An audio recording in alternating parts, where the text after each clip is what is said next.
2024년도에 새해 첫 말씀으로 창세기 13장 14절에서 18절까지의 말씀을 봅니다. 창세기 13장 14절에서 18절까지의 말씀을 봉독하겠습니다. 롯이 아브라함을 떠난 후에 여호와께서 아브라함에게 이르시되 너는 눈을 들어 너 있는 곳에서 북쪽과 남쪽 그리고 동쪽과 서쪽을 바라보라. 보이는 땅을 내가 너와 내 자손에게 주리니 영원히 이르리라.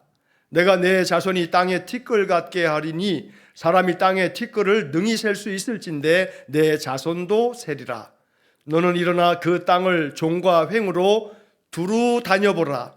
내가 그것을 내게 주리라. 이에 아브라함이 장막을 옮겨 헤브론에 있는 마므레 상수리 수풀에 이르러 거주하며 거기서 여호와를 위하여 제단을 쌓았더라. 아멘. 자, 우리 옆에 있는 분, 앞에 뒤에 있는 분들 우리 바라보면서 한번 새해 인사하겠습니다. 새해 복 많이 받으세요 하고. 자, 우리 비대면으로 또 예배하시는 분들 지금 보니까 접속하신 분이 한 13분 정도 되시는 것 같은데 여러분들에게도 하나님 은혜가 충만한 주님의 복이 가득한 이 새해가 될 수 있기를 간절히 축원합니다. 자, 새해 첫 말씀으로 창세기 13장의 말씀을 봤습니다. 아브라함과 그 조카 롯에 대한 이야기입니다. 자, 아브라함과 조카 롯. 사실 아브라함이 저 갈대아 우르 땅, 지금으로 말하면 저 이란, 이라크 경계, 쿠웨이트 뭐 그쪽 지역이 다 옛날 갈대아 우르라고 불렀던 그런 지역인데 이 쿠웨이트 이 지역에 머물러 살았던 이 아브라함 집안이 아버지 데라와 또 아브람과 또 아내 사레와 그리고 조카 롯이 이렇게 하나님 그 명을 받아서 그들이 가나안 땅까지 가게 되죠. 자, 하란 땅에서 아버지 데라가 죽고 난 다음에 이제 아브람과 그의 아내 사레와 조카 롯이 이제 더 밑에 가나안 땅까지 내려오게 됩니다. 그것이 이제 창세기 12장의 이야기인데 가나안 땅이 살 수 없을 만큼 흉년이 들면서 이 아브라함 이 식구들이 저 애굽 땅까지 내려가게 됩니다. 자, 애굽 땅에 가서 머물다가 애굽 땅에서 이제 여러 사건들이 벌어지다가 그건 뭐 창세기 나오는 우리가 잘 아는 얘기니까 생략하고 그리고 다시 이제 또 하나님 그 주신 그 약속의 땅 그 팔레스타인 가나안 땅으로 애굽에서 이제 올라옵니다. 올라오는 길에 베델과 아이라고 하는 그 곳에 이제 그 중간쯤에 이제 이르게 됩니다. 자, 거기서 이 아브라함과 또 조카 롯과 이들이 재산이 많아집니다. 양과 소가 뭐 새끼도 많이 낳고 재산이 많아집니다. 그러면서 아브라함의 목자들하고 롯의 목자들이 자꾸 목축업을 하니까 이 목초지가 이게 재산 아니에요? 그러니까 서로 이제 그 종들끼리 막 싸우는 겁니다. 그래서 여기는 우리 소들이 먹일 땅인데 왜 자꾸 일로 오느냐고 그러면서 서로 자꾸 다투다 보니까 이게 자꾸 삼촌과 조카 사이에 그 종들이 자꾸 싸우면 이 가족 싸움이 되잖아요. 그러니까 흔한 말로 애들 싸움이 부모 싸움 된다 그러듯이 종들의 싸움이 주인의 싸움이 될 판인 거예요. 자, 그래서 이제 아브라함이 조카 롯을 불러다가 얘기합니다. 자, 롯 조카야. 자, 이렇게 종들이 자꾸 서로 이렇게 싸우는 거 우리 집안이 이러면 안 되지 않냐? 이제 이런 얘기를 했겠죠. 그래서 자, 그러면 네가 먼저 좋은 땅을 택해라. 네가 이쪽을 가지면 난 저쪽을 가질게. 네가 저쪽을 가지면 난 저쪽을 갈게. 자, 이러면서 이제 아브라함이 조카 롯에게 그렇게 제안을 하죠. 그래서 조카 롯이 딱 바라보면서 저 좋은 땅을 딱 보고서 그게 사실 해필이면 소돔과 고모라가 있는 저 소알 땅을 바라보면서 저 땅이 좋겠습니다 하고서 글로 가는 겁니다. 자, 그래서 이제 오늘 본문의 이야기 14절의 이야기에 보면 롯이 아브라함을 떠난 후에 하는 말로 시작이 됩니다. 자, 갈대아 우르 저 고향 땅에서부터 함께 했던 조카입니다. 사실은 조카는 조카지만 아들 같은 조카입니다. 왜냐하면 지금 아브라함과 사레는 자식이 없거든요. 나이는 많아요. 75세에 하란에서 저 밑으로 내려왔으니까 그러니까 적어도 애굽에도 내려가서 애굽에서 적어도 1, 2년 이상 있다가 또다시 올라온 거니까 좋기 아브라함의 나이가 거의 80을 바라보는 그 전후가 될 거라고 추정이 됩니다. 80의 나이에 롯의 나이는 정확하게 알 수는 없지만 그래도 뭐 조카니까 그저 적어도 한 2, 30년 나이가 아래겠죠. 그런데 그 조카랑 같이 이렇게 오랜 세월 같이 하다가 조카가 떠납니다. 아브라함 마음이 어떨까요? 보내긴 보내지만 아브라함 마음속에 그 섭섭함도 있고 그저 그렇게 여러 이유 때문에 헤어지게 됐지만 마음이 좀 서운함도 있고 그럴 겁니다. 같이 살다가 사실은 들어온 자리보다는 나간 자리가 더 크게 느껴지지 않습니까? 그러니까 이 롯이 이렇게 아브라함을 떠나고 난 다음에 이 아브라함의 마음에 빈 마음 속에 하나님께서 이제 찾아오셔서 말씀합니다. 여호와께서 아브라함에게 말씀하기를 너는 눈을 들어 너 있는 곳에서 북쪽과 남쪽 그리고 동쪽과 서쪽을 바라봐라. 동서남북을 바라보라고 말씀합니다. 그리고 하시는 말씀이 15절에서 보이는 땅을 내가 너와 내 자손에게 주리니 영원히 이르리라. 본문하고는 관계없는 여담입니다만 지금도 이스라엘 사람들 팔레스타인 사람들하고 자꾸 싸우잖아요. 이거 참 이 현대사회에 참 옳지 못해요. 팔레스타인 하마스 이 정권도 이게 바르지 못하지만 뭐 도끼인 개끼이에요. 자, 그런데 이스라엘 사람들의 명분은요, 여기 지금 창세기 13장 15절에 말씀한 것처럼 우리 조상 아브라함이 하나님께로부터 받은 보이는 땅을 내가 너와 너의 자손들에게 줄 텐데 영원히 이르리라. 그래서 우리는 이 땅은 우리 땅이야. 마치 그저 땅 문서만 있으면 언제라도 나중에 이 땅 우리 땅이야, 내 땅이야, 우리 조상들이 물려준 땅 문서 여기 있어 그러는 거죠. 창세기 13장이 이스라엘 사람들에게는 땅 문서예요. 그래서 거기 거의 1000년, 1500년, 2000년 가까이에 살았던 이 팔레스타인 사람들을 확 몰아내버리고요, 나라를 세웠어요. 근 2000년 만에. 그게 이스라엘 사람들이에요. 그러니 대단하죠. 어찌 보면 정치사적으로 얘기하면 뭐 여러 논란이 있겠습니다만 관점도 다 다를 거고, 중요한 거 하나는 이스라엘 사람들은 성경을 계약서로 믿고 있는 거예요. 계약서로. 이거 우리에게 준 땅 문서야. 자, 그런데 그 조상에게 주셨던 그 땅 문서의 내용을 가만히 봤더니 동쪽과 서쪽과 남쪽과 북쪽을 바라봐라. 바라보면 너와 너의 자손들에게 주겠다. 바라봐라. 그러면 주겠다. 오늘 이 2024년을 시작하면서 첫 말씀으로 이 말씀이 우리에게 주는 약속이 되기를 축복합니다. 여러분, 이스라엘 사람들을 닮기 원합니다. 성경의 말씀을 받을 때 이 말씀은 진짜야. 요즘 애들 말로 레알. 진짜야, 진짜.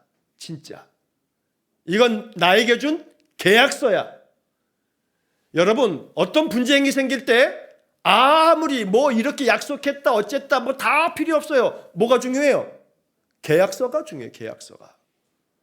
우리에게 남겨주신 이 문서는 하나님 내게 주신 계약서다 라고 하는 믿는 마음, 이스라엘 사람만큼만 있으면 하나님의 놀라운 역사가 우리 삶 속에 펼쳐질 줄로 믿습니다.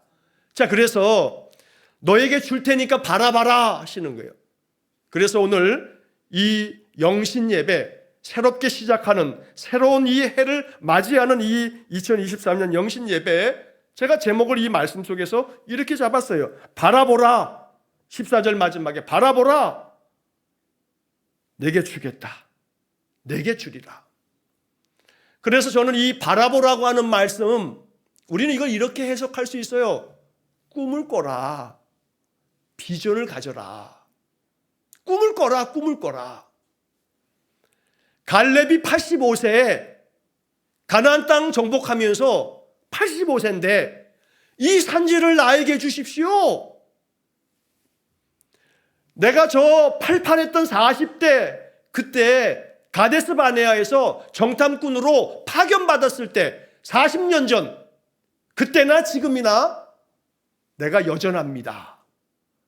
그러니까 85세 갈렙, 40년 전 45살 때 갈렙이나 40년이 지난 85세 갈렙이나 여전히 내가 똑같다고 갈렙이 선포하더란 말입니다. 갈렙은 뭔 얘기를 하는 거냐면 내가 가데스 바네아에서 그 12명 정탐꾼으로 파송되어서 가나안 땅을 내가 바라보고 왔습니다. 바라보고서 이 땅 적과 꿀이 흐르는 땅입니다. 하나님 말씀대로 들어가면 되겠습니다. 그렇게 바라봤던 사람입니다. 45년이 지나고 85이 되어도 40년이 지나고 85이 되어도 갈렙은 여전히 이 산지를 내게 주십시오 하고 바라보는 겁니다. 바라보는 데 있어서 늙음은 없습니다. 바라보는 관점에 있어서 늙음을 용납하면 안 됩니다. 육신은 늙어갑니다. 그러나 바라보는 우리의 영적인 관점은 늙을 수 없습니다. 바라봐야 합니다.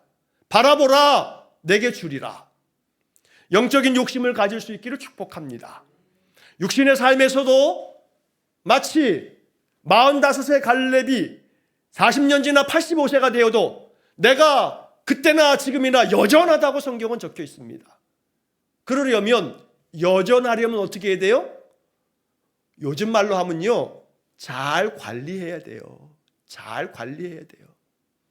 몸도 마음도 40대의 갈렙이 85세의 갈렙처럼 똑같이 여전하려면 몸도 관리해야 되고 마음도 관리해야 되고 내 삶의 영적인 신앙의 삶도 관리가 되어질 때 그때 여전한 거예요. 그때 여전한 거예요. 바라봐라 내게 주리라. 2024년 끊임없이 바라볼 수 있기를 축복합니다. 여러분들의 가정 안에도 2023년 뭔가 꿈꾸는 게 있어야겠습니다. 하나님 이런 것들이 좀 이루어지기를 꿈꿉니다. 그리고 2024년에 내가 이런 것들을 좀 도모하려고 합니다. 이런 일들을 좀 하려고 합니다. 그렇게 자꾸 마음속에 꿈을 갖는 겁니다. 그렇게 바라보면 너에게 주겠다. 하나님 말씀하십니다. 저는 2023년 지난해 너무나 감사합니다. 우리 일산흥광교회 성도들에게는요, 좋은 영적 습관이 있습니다. 그래도 우리 교인은요, 저는 늘 그래요. 비율로 따지자, 비율로. 비율로 따지자. 몇 퍼센트가 니네 새벽 예배 나오냐? 몇 퍼센트냐? 통독을 몇 퍼센트 하냐? 아침마다 아침 기도 몇 퍼센트 해? 비율로 따지자, 비율로. 숫자가 중요하냐? 비율이 중요하지. 우리 안에는 좋은 영적 습관이 있습니다. 아침 기도로 하루를 시작하는, 통독으로 말씀으로 하루 시작하는, 예배로 하루 시작하는, 우리에게는 이게 일상입니다. 잘 훈련되어 있습니다. 그러면서 우리는 말씀 붙잡고 살아가는 그 삶 속에서 하나님 주시는 힘과 능력이 우리에게 늘 솟구칠 줄로 믿습니다. 자, 그래서 이제 그 다음 이어지는 말씀에 17절을 보시기 바랍니다. 이 말씀을 전하고 싶어서 오늘 이 본문을 택했습니다. 자, 북쪽과 남쪽, 동쪽과 서쪽을 바라봐라. 너와 너의 자손에게 주겠다 하셨는데 그 다음에 반복되어지는 말씀인데 이렇게 표현합니다. 17절, 너는 일어나 그 땅을 종과 횡으로 두루 다녀보라. 내가 그것을 내게 주리라. 여러분, 보는 것만으로 끝나면 안 돼요. 꿈만 꾸면 안 돼요. 꿈꾸고 나면 일어나야 돼, 일어나야 돼. 꿈에서 여기가 좋사오니 그러면 안 돼요. 꿈꾸고 나면 비전을 품으면 마음속에 2024년에 내가 이제 이렇게 살아가야겠다. 여러분 좋은 습관들을 만들어 가시면서 내 삶이 건강하고 내 삶이 행복하고 내 삶이 정말로 즐거운 그런 삶을 만들어 가기 위해서 우리가 마음속에 여러 계획도 하고 그러면서 바라볼 때 그리고 난 다음에 어떻게 해야 돼요? 일어나야 돼. 일어나야 돼. 일어나야 돼. 내가 마음속에는 꿈 꿨는데 아주 멋진 꿈을 다 꾸고 난 다음에 그 다음에 일어나서 실행하지 않으면 그건 신기루예요. 신기루. 일어나서 실행해야 되는 거예요. 실행해야. 그래야 이게 애들 말로 레알이 되는 거예요. 실제가 되는 거예요. 내게 주어진 현실적 삶이 되는 거죠. 기독교 신앙은 그저 뜬구름 위에 올라가가지고 그냥 뭐 구름 타고 다니는 손오공 되는 게 아니에요. 땅에 발을 딛고 이 땅에서 종과 횡으로, 가로 세로, 종과 횡으로 어떻게 하라고요? 두루 다녀보라. 네 발로 밟아라 그 땅을. 그러면 네가 밟는 그 땅을 내가 그것을 너에게 주리라. 이렇게 말씀합니다. 그러니 어떻게 해야 돼요? 행해야 돼요. 일어나셔야 되고요. 더 진취적으로, 더 능동적으로, 더 적극적으로 마음 가운데 더 굳센 의지를 가지고 하는 거예요. 뭘 할까요? 하고 하나님께 물어보세요. 내가 2024년에는 뭘 좀 더 도모해 볼까요? 단 한 가지라도 새롭게 자꾸 도전하는 거예요. 왜냐하면 바라봐라, 그리고 일어나라, 두루 다녀봐라. 그러면 너에게 주겠다.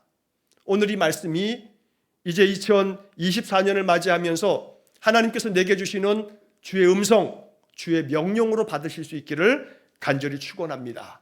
그래서 이제 아브라함이 자리에서 일어나서 장막을 옮깁니다. 헤브론에 가서 만물의 상수리 나무 그 숲에 이제 정착지를 정하고 거기서 말씀하신 것처럼 이제 저 가나안 땅에 종과 횡으로 가로 세로 다 그 발로 밟아봅니다. 하나님 그 땅을 그래서 그와 그의 자손들에게 주셨던 겁니다.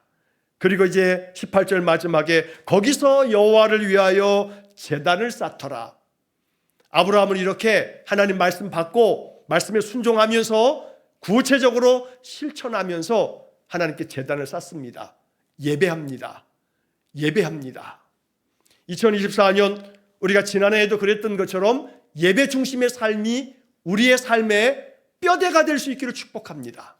그래서 예배가 나에게 생명이 되고 예배가 나에게 능력이 되고 예배가 나의 삶 속에 정말로 하나님의 역사함이 나타나는 그런 증거가 되어지도록 거기서 여호와를 위하여 제단을 쌓았던 아브람처럼 이제 2024년에 첫 예배 이 12시 이 깜깜한 밤에 잠을 다 제껴두고 대면 비대면으로 우리가 예배하면서 이 말씀 받아서 바라보라 내게 주리라.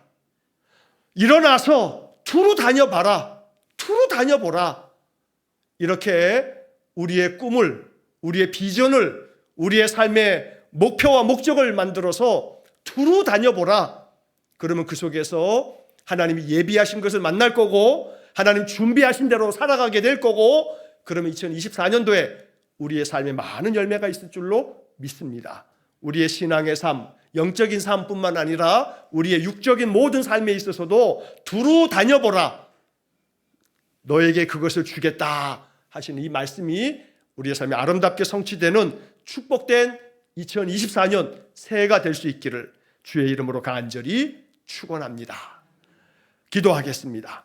자비로우신 아버지 하나님 감사합니다. 2024년이 시작되어지며 우리에게 주신 창세기 13장의 말씀을 가슴에 새깁니다. 말씀과 같이 바라보라 내게 주리라 이 말씀을 주의 약속으로 받아 일어나서 이제 종과 횡으로 두루 다녀보겠으니 나의 삶에 보다 더 능동적이고 적극적으로 나의 삶의 많은 실천을 통해서 내 마음속에 기도하며 이루기 원하는 바를 위해 늘 애쓸 때에 하나님의 역사하는 능력이 나타나 하나님 말씀하신 것처럼 내게 주리라 말씀이 이루어지는 올 한 해가 되게 해 주옵소서. 예수님 이름으로 기도하옵나이다. 아멘.